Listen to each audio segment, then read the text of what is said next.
في اخر فيديو نزلناه في سلسله مسيره الاندرتيكر، احنا اتكلمنا عن القصه الكامله لوزاره الظلام المينستري اوف داركنس، ازاي بدات ومين اعضائها ودخلت في عداوات مع مين واستهدفت مين. فارجع شوف الفيديو عشان جامد. احنا النهارده جايين نكمل باقي القصه، بس المره دي بعد اتحاد شين ماكمان والاندرتيكر، عصابه الكوربوريشن وعصابه المينستري اوف داركنس، في فيديو عندما اتحد الاندرتيكر وشين ماكمان، قصه الكوربريت مينستري. فيلا بينا. خلينا الاول نوضح الدنيا. شين ماكمان استولى على عصابة الكوربوريشن من ابوه فينس ماكمان، اللي كان مشغول بحماية ستيفاني بنته من الاندرتيكر والمينستري اوف داركنس. المينستري والكوربوريشن كانوا في عداوة ضد بعض، وكانوا في عداوة مع ستون كولد. شين ماكمان كان بيتحدى ابوه عشان عايز ياخد الكوربوريشن في اتجاه جديد، وفينس نفسه اتهم من شين بعد ما اداه كف مخبرين. With respect. Respect this. Oh, what's the call? وفي عرض الرويم 26 ابريل 1999، ستون كولد ستيف اوستن انقذ ستيفاني ماكمان من الاندرتيكر، والجواز الغير مقدس اللي كان هيبقى بينهم.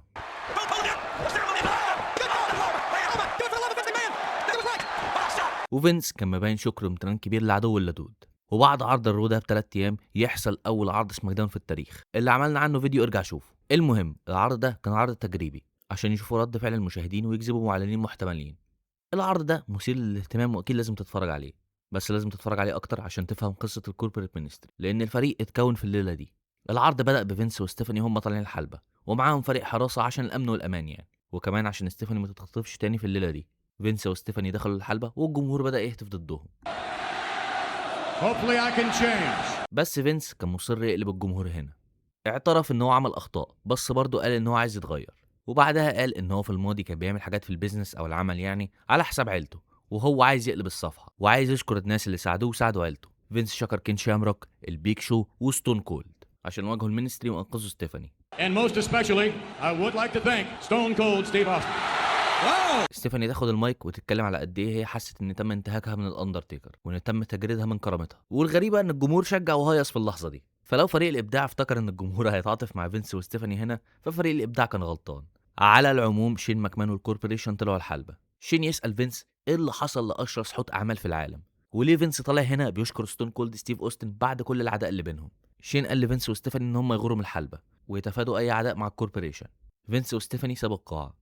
شين بقى قال ان الاثنين المصارعين اللي على قائمه استهداف الكوربوريشن حاليا هم ستون كولد ستيف اوستن والروك، وان الاثنين دول ستون كولد وذا روك هيلعبوا كتاج تيم في مين ايفنت الليله. Tonight, in this very ring, Stone Cold Steve Austin will be teamed up with the Brahma Bull, The Rock. Whoa! وشين بعدها يطلب متطوعين عشان يواجهوهم. تريبل اتش رفع ايده، فشين قال ان تريبل اتش في الماتش، وبعدها طلب متطوع تاني للماتش، وسأل لو في اي حد هياخد الفرصه دي، اي تيكرز يعني. Are there any takers? فالنور قطع في القاعه واغنيه الاندرتيكر تشتغل. تيكر يظهر على الشاشه وكان عنده رساله ستون كولد ستيف اوستن. الاندرتيكر قال ان ستون كولد ستيف اوستن بوظ احتفال مميز في رو. هو وقف ستيفاني ماكمان من ان هي تكون زوجة الاندرتيكر والخادمه بتاعته. وتيكر قال ان هو هيبقى القاضي وهيئه المحلفين والجلاد في من ايفنت اول عرض سماك داون على الاطلاق. Tonight, I can play multiple roles. Judge, jury, executioner. فكان عندنا ثنائي غريب شويه بعضو الكوربوريشن تريبل اتش وقائد المينستري اوف داركنس الاندرتيكر بيواجهوا ثنائي تاني غريب وهو ستون كولد وذا روك. وبعد كده في نفس العرض الروك وستون كولد طلعوا عشان يعملوا برومو في الحلبه، وكان واضح ان الروك واوستن هيبقى صعب عليهم ان هم يشتغلوا سوا في ماتش التاج تيم وفقا طبعا اللي قالوا لبعض. فلما شين ماكمان طلع عشان يقاطع البرومو بتاعهم، اكد انه يقول على قد ايه الموضوع عظيم ان الروك وستون كولد مش عارفين يبقوا على وفاق مع بعض. You can't get along. You want to tear each other's heads off. You make each other sick to their stomachs. And you know what? That is absolutely perfect. وان خططه بقت اكبر وافضل.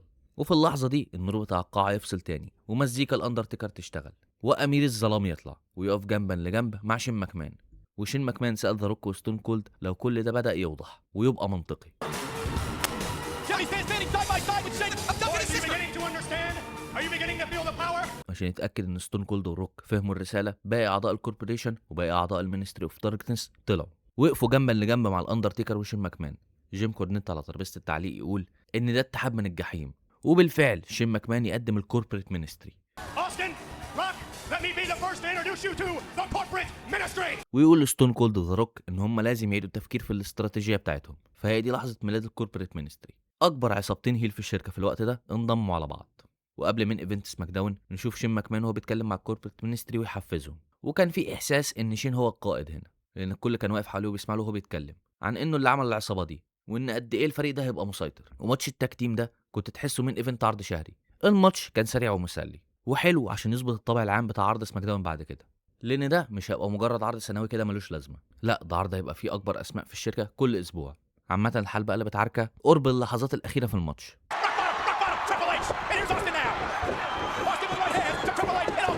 والكوربريت مينستري طلعوا في اوستن والروك كسبوا بالدي كيو.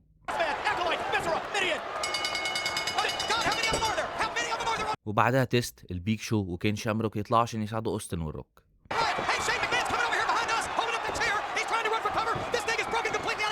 التلاتة دول كانوا يوما ما في الكوربوريشن، بس يا اما سابوا الكوربوريشن يا اما تم طردهم من الكوربوريشن. شين ماكمان حس ان دي فرصه كويسه عشان يتدخل بالكرسي، بس فينس ماكمان اتدخل عشان يوقف ابنه.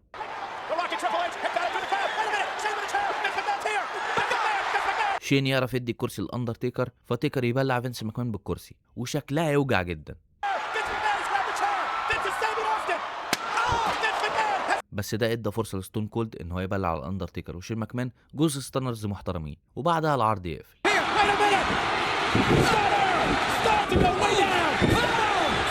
وعرض الرو يوم 3 مايو 99 كان تحت سيطرة قصة الكوربريت مينستري. فعشان تعرف النقطة اللي احنا فيها دلوقتي، أعداء الكوربريت مينستري الرئيسيين هم فينس ماكمان، ستون كولد والروك. شين ماكمان دمج الكوربريشن والمينستري اوف داركنس عشان يبقوا أكبر عصابة مسيطرة في الشركة، حتى لو الأندرتيكر كان بيطارد أخت شين ماكمان ستيفاني، وكان معذب أبو شين فينس ومحاول حياته الجحيم، يا مزاجه على الرجولة. وبرضه تم الكشف بعدها إن شين هو اللي خطط لخطف ستيفاني، المفروض هو المسؤول عن الحدث اللي كل الناس بتتكلم عنه. كتير من الناس بتتكلم على فكره ان حصول الكوربريت مينستري ما كانتش منطقيه، بس لازم تفكر في شين ماكمان في القصه دي. كل الناس بتروح على الكشف على الهاير باور على طول من غير ما يفكروا في ازاي شين ماكمان كان بيتحدى وبيعصي ابوه قبل تكوين الكوربريت مينستري، وعن ازاي شين ماكمان شايف ان ابوه بقى طري وخسر الحده بتاعته. شين كان مجنون بالقوه والسلطه، ما كانش مهتم بعيلته، كان عايز الدمار، وعشان يحقق ده هو جمع اكبر عصابتين هيل في الشركه.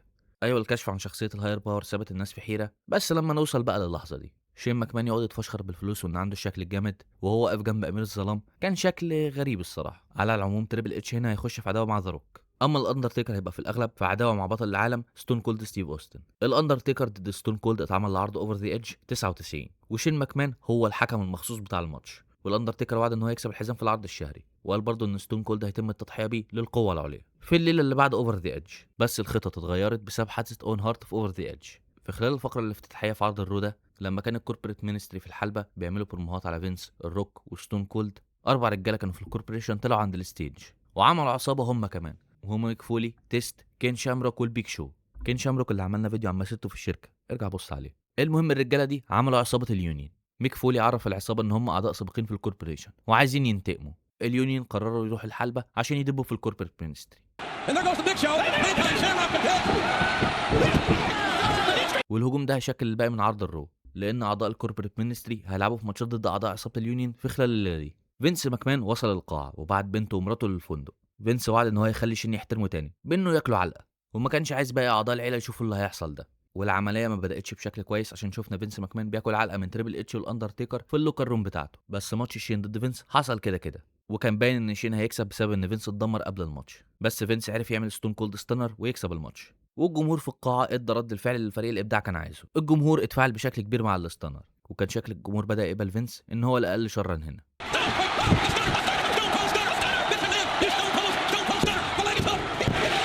وبالنسبه للمين ايفنت، فشين ماكمان حط ستون كولد ضد ذا روك في ماتش لامبر جاك. وطبعا المصارعين اللي هيبقوا اللامبر جاك هم اعضاء الكوربريت مينستري. الروك واوستن ما لحقوش يلمسوا بعض، وخناقه تحصل بين الروك واوستن واعضاء الكوربريت مينستري، وكل حاجه انهارت في ثواني.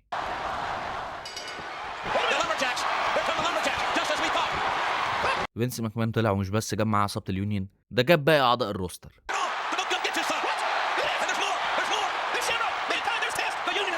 والخناقه دي خلصت على ان تريبل اتش والاندرتيكر حدفوا الروك واوستن من على الستيج.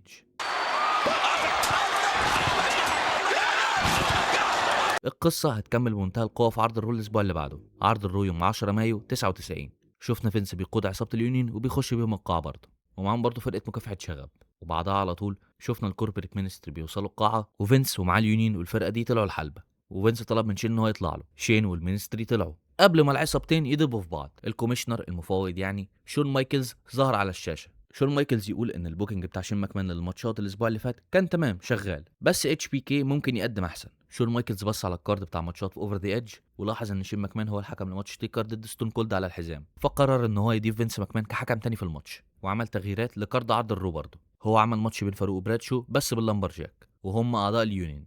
عمل ماتش عصاية البوليس على عمود ما بين تيست والبيج بوس مان. عمل ماتش بين بريسكو وباترسون ضد المينستري بوسي، والخسرانين لازم يسيبوا الشركه للابد. وشون برضه اعلن ان كين شامروك هيواجه تشاينا، وان البيج شو هيواجه بول بيرر، الاعلان اللي خلى بول يغمى عليه. فيسرا وميدين هيواجهوا اسطوره الهارد كور كاكتس جاك في ماتش هانديكاب. وعمل ماتش بين سيبل وديبرا، بس ده ملوش علاقه بقصتنا، بس بالمره بقى.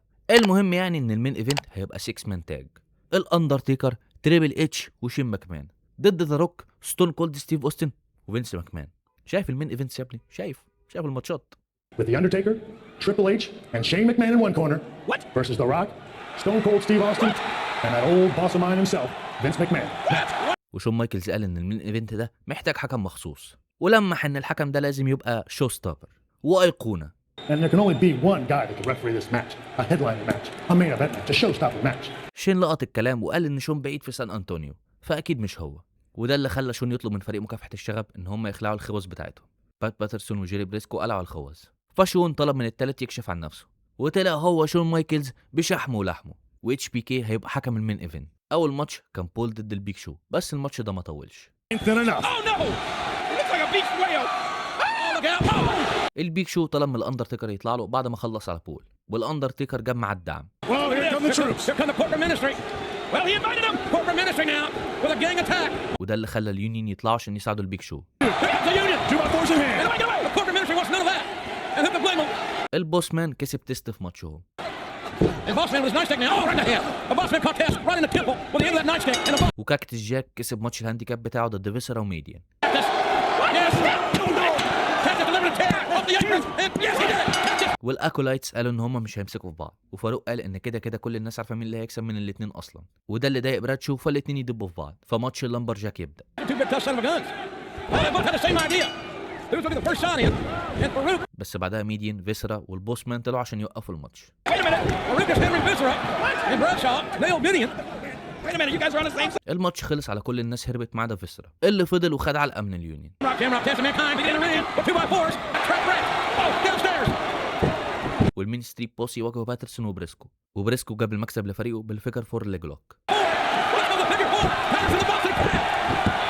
The Main Street Posse. وده معناه بسبب الخاصيه اللي شون مايكلز حطها ان المين ستريت بوسي هيسيبوا الشركه. تريبل اتش طلع مع تشاينا للحلبه، والاثنين هجموا على كين شامروك قبل ما الماتش يبدا. كين شامروك عمل بيلي تو بيلي سوبلكس على تشاينا قبل ما يسيب الحلبه. شون مايكلز بعدها طلع للحلبه عشان يحكم ماتش 6 مان تاج المين ايفنت، والماتش ده تحسه كان خناقه اكتر منه اي حاجه تانية، بس مع ذلك الماتش كان ممتع. وستون كولد جاب المكسب لفريقه لما ثبت شين ماكمان. Austin wants himself. He wants himself. He wants the boy wonder himself. He damn right. والحلقه اللي بعدها برضو كانت مسليه جدا. حاجه هتلاحظها في عروض الرو بتاعت سنه 99 دي هي ان كل عرض بيبقى فيه القصه الصغيره بتاعته في وسط القصه الكبيره، فكان في حاجه مختلفه كل اسبوع، حاجه يمكن تحسها مش موجوده دلوقتي. بس العظمات كملت، لان في العرض ده في الاندرتيكر ضد الروك في ماتش تابوت، والمين ايفنت كان تريبل اتش ضد ستون كولد. في اول العرض شين ماكمان اعلن ان اليونين يمكن يواجهوا شويه صعوبات في ان هم يوصلوا للقاع بسبب ان الكوربريت مينستري لعبوا في العربيه بتاعتهم. وبعدها قال ان فينس ماكمان، ستيف اوستن، وذا روك كلهم على قائمه استضافه الكوربريت مينستري الليله، والكوربريت مينستري هتخلص عليهم واحد واحد بطريقه ممنهجه. وفي خلال العرض هنشوف الكوربريت مينستري في الكواليس بيخططوا لهجمات مباغته على الضحايا بتوعهم عشان ياخدوا الافضليه قبل عرض اوفر ذا ايدج. الكوربريت مينستري خلصوا على فينس ماكمان اول واحد. الاندرتيكر، تريبل اتش، وتشاينا كانوا مستخبيين في الخزنه بتاعت فينس قبل ما يهجموا عليه، وشفت فينس وهو طالع على نقاله.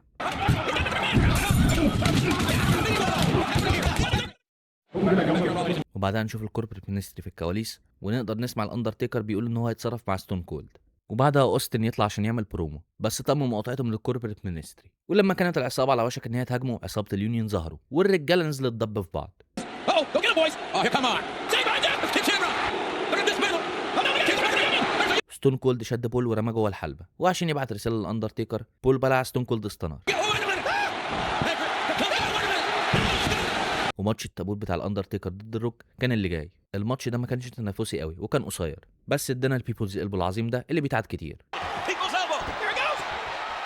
Oh, did you see that? Took a setup. But he'll fuck that. وفي خلال الماتش شفنا اليونيون والكوربريت مينستري بيتدبوا في بعض في الكواليس. The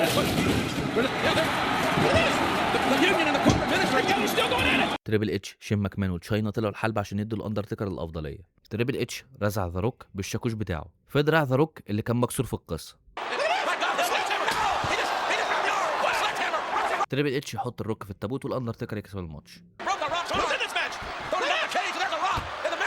التابوت اتقفل وبعدها تريبل اتش نزل دشمله في التابوت والروك جواه، والروك بعدها طلع في عربيه اسعاف. فكده الكوربريت مينستري خلصوا على 2 من اعدائهم، وكل اللي فاضل كان ستون كولد ستيف اوستن. الهيلز كانوا مستنيين ستون كولد يظهر في الكواليس عشان يدمروه، بس اليونيون ظهروا وانهوا الخطط دي. فماتش تريبل اتش وستون كولد في المين ايفنت هيبدا كما مخطط له، وده كان برضه مين ايفنت عرض رو حلو يستاهل انك تتفرج عليه. وقرب النهايه بتاعه الماتش هنلاقي علامه الاندرتيكر بتنزل من فوق جوه الحلبه، وكان شكلنا نشوف تضحيه كمان، ومزيكا الاندرتيكر بدات تشتغل في القاعه. اليونيون دمروا الكوربريت مينستري. الاندرتيكر حاول يكلبش ستون كولد في علامته، بس اوستن هو اللي عرف يكلبش الاندرتيكر في العلامه بتاعته. فالاندرتيكر هو اللي اترفع على علامته واتضحى بيه عشان ينهوا عرض الرو ده.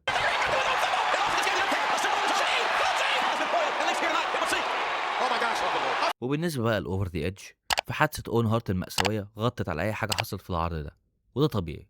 وفي نقاشات بتحصل ان يمكن اداء المصارعين كان يختلف لو خبر وفاه اون هارت ما انتشرش في اللوكر روم بين المصارعين، وكمان فكره ان العرض كان لازم يتلغي كله بعد الحادثه دي. بس العرض كمل، الروك واجه تريبل اتش، واوستن دافع عن حزامه ضد الاندرتيكر في المين ايفنت، واعضاء من الكوربريت مينستري واجهوا اليونيون في ماتش 8 مصارعين اقصائي. في عرض ساندي نايت هيت، فينس ماكمان اتدمر الانكل بتاعه بسبب هجوم من الكوربريت مينستري.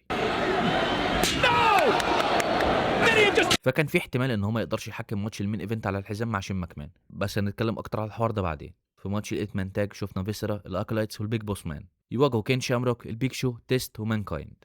الماتش ده ما كانش احسن حاجه الصراحه، واخر 2 في الماتش كانوا مان كايند والبيج بوس مان، وميك فولي جاب المكسب لفريقه بمساعده مستر سوكا.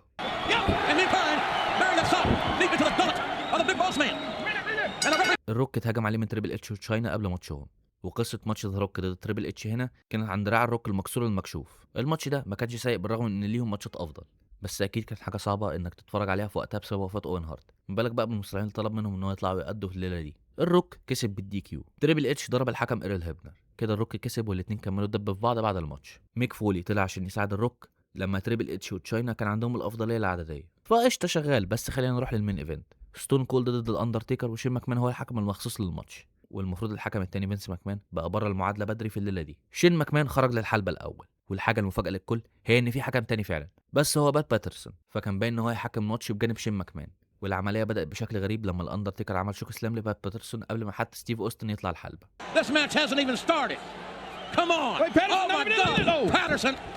وانت عارف ان كده كده فينش الماتش الحكام هيأثروا فيه، فالموضوع ده اثر شويه على اللي بيحصل في الحلبه. بالرغم من ده فالماتش كويس، على قد ما العرض ده غريب الماتش ده ما كانش وحش. جيري بريسكو طلع عشان يبقى الحكم التاني، بس هو كمان اتخلص عليه.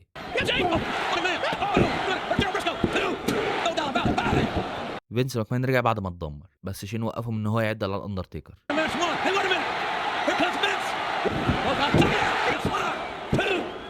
شين زق فينس على اوستن، الاندرتيكر خطف اوستن برول اب، شين ماكمان عدى بسرعه، فالاندرتيكر كسب حزام الدبليو اف الثالث ليه.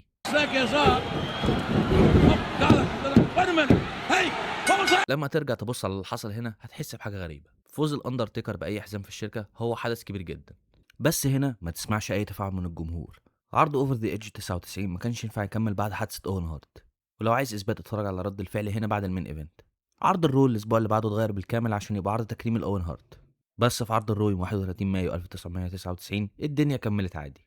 العرض بدأ بالكوربريت مينستري وهم مطلعين علامه الاندرتيكر، وجي ار على ترابيزه التعليق قال ان الهاير باور هتكشف عنه الليله دي.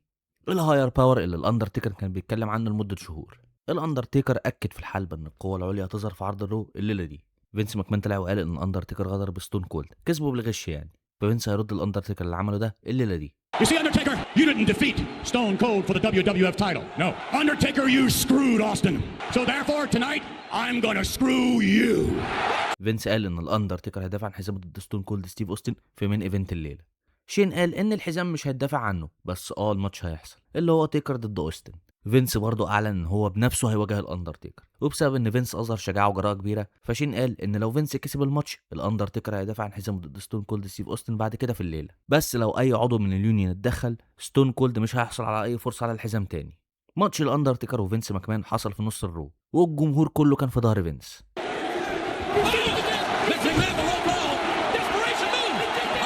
الحكم حاول يمنع الاندرتيكر من ان هو يدمر فينس في الكورنر، بس الاندرتيكر زق الحكم مرتين، فده اللي خلى الحكم يخسره بالدي كيو ويدي المكسب لفينس ماكمان.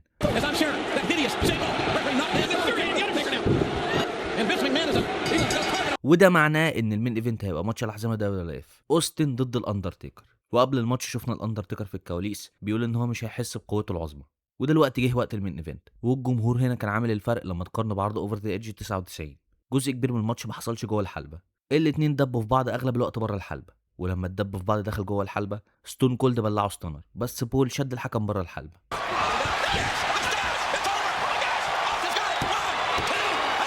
الكوربريت مينستري طلعوا وستون كولد اتربط في الحبل.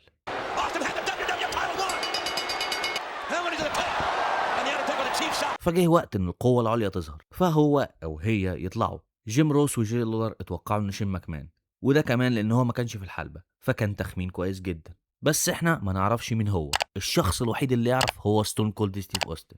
لما اوستن شاف من اللي تحت الزنط كان شكله متعصب جدا.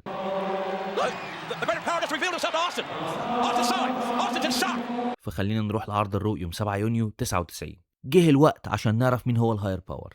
فينس ماكمان طلع في اول العرض وراح الحلبه، وقال ان هو مترقب زيه زي الباقي عشان يعرف مين هو الهاير باور. وفينس اتكلم برضه عن مين ممكن يبقى القوه العليا دي، وان في ناس فاكره ان هو ممكن يبقى المفوض شون مايكلز. Some say the greater power is the commissioner himself, Shawn Michaels. وفي ناس فاكره ان هو ممكن يبقى حد من عيله ماكمان، وفي ناس برضه فاكره ان هو جيك ذا سنيك روبرتس. Some say the greater power is one of the McMahon family members. Some say the greater power is Jake the Snake Roberts. ايا كان، فينس ماكمان قال ان هو هيصارع 1 على 1 ضد جريتر باور في الليله دي، وقال بنفسه ان هو مصدق ان جريتر باور هي شين ماكمان، وانه ما عندوش مشكله يحارب شين.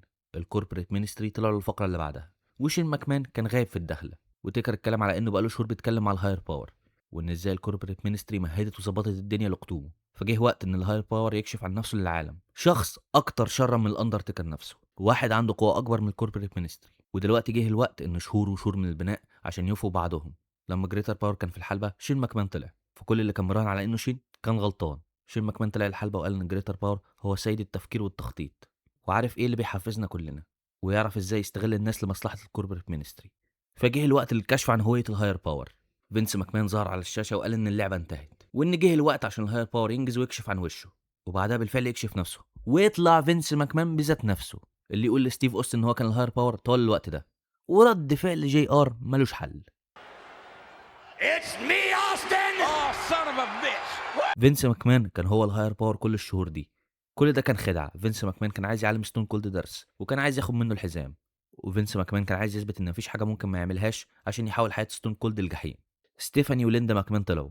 ستيفاني تسال ازاي فينس ممكن يبقى قاسي جدا معاها كده. فينس قال ان الحوار كله بيزنس، والحب ملوش علاقه بالبيزنس. ليندا خدت الحديده وقالت طب خلاص يلا نتكلم بيزنس، وكشفت ان الاربعه ماكمان بيمتلكوا 4 حصص متساويه في الشركه. والنهارده الصبح ليندا عملت اجتماع مع مجلس الاداره، وفي تغييرات هتحصل في الشركه. قواعد اللبس هتبقى اخف، البذاءه والاباحه هيبقى مرحب بيهم، والشرب في وسط العمل هيبقى جزء من حياه الناس في الشركه يوميا. واللي ليندا كانت بتقوله هنا هي انها سابت منصبها كسي او للشركه، بس هي اختارت خليفه لمكانها في الشركه، والسي او الجديد ده تم تقديمه، وهياخد حصه ليندا وستيفاني في الشركه. وكان طبعا ستون كولد ستيف اوستن. فكده في فقره واحده قصه الهاير باور اترمت في الزباله عشان يكملوا عداوه ستون كولد وفينس ماكمان.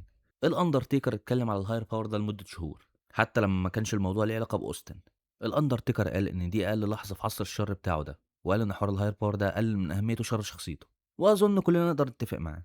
وبما ان اوستن دلوقتي هو السي او بتاع الشركه، فهو عنده القدره ان هو يعمل ماتشات تبقى هدفها تاذي الكوربريت مينستري. وبصراحه وقت اوستن كسي او طلع لحظات مضحكه، بس الملكيه الكامله للشركه هتلعب عليها في ماتش سلالم في عرض كينج اوف ذا رينج 99. شين وفينس ضد ستيف اوستن، وعيله ماكمان كسبوا الماتش اللي كان ماتش مسلي.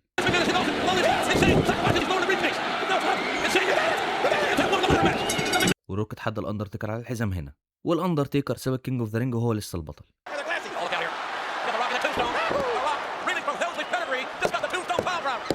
بس قبل ما اوستن يخسر ماتش السلالم، هو عمل لنفسه ماتش ضد بطل الدبليو اف على الحزام. الليله اللي بعدها في عرض الرو اوستن واجه الاندرتيكر، واوستن بقى البطل تاني في رو.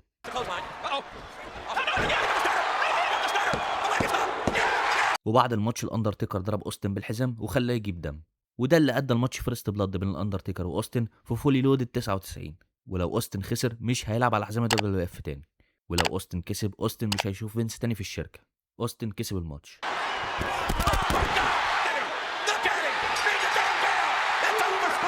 وبعد الماتش بلع فينس ماكمان ستانر عشان ينهي العرض.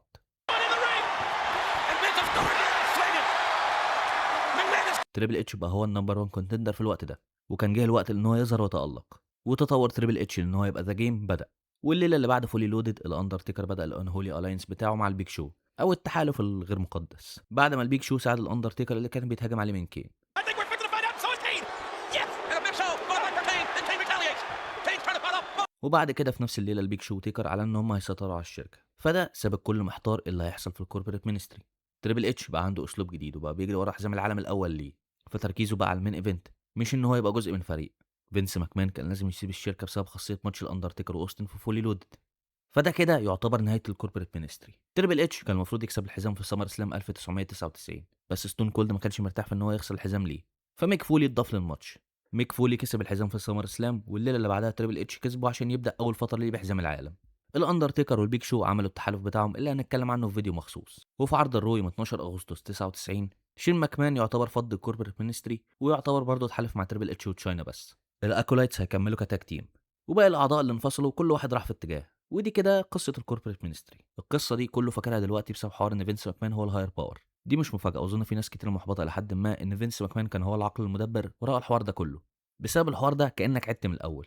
القصه رجعت على فينس ماكمان وستون كولد تاني، ويمكن الناس كانت عايزه حاجه مختلفه، والاندرتيكر قالها ان حوار ان فينس ماكمان هو الهاير باور قلل وخفف من اهميه شخصيه الاندرتيكر في الوقت ده، لان كان باين قوي ان الاندرتيكر خد جنب اول ما قصه الكوربريت مينستري بدات.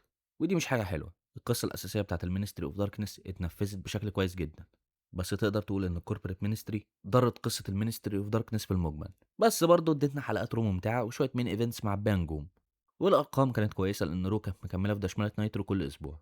فمن الناحيه الرقميه الفتره من ابريل 99 لاغسطس من نفس السنه كانت نجاح. وبس ده الفيديو بتاع الكوربريت مينستري. فالفيديو اللي جاي في السلسله هيبقى عن التحالف الغير مقدس بين البيج شو والاندرتيكر.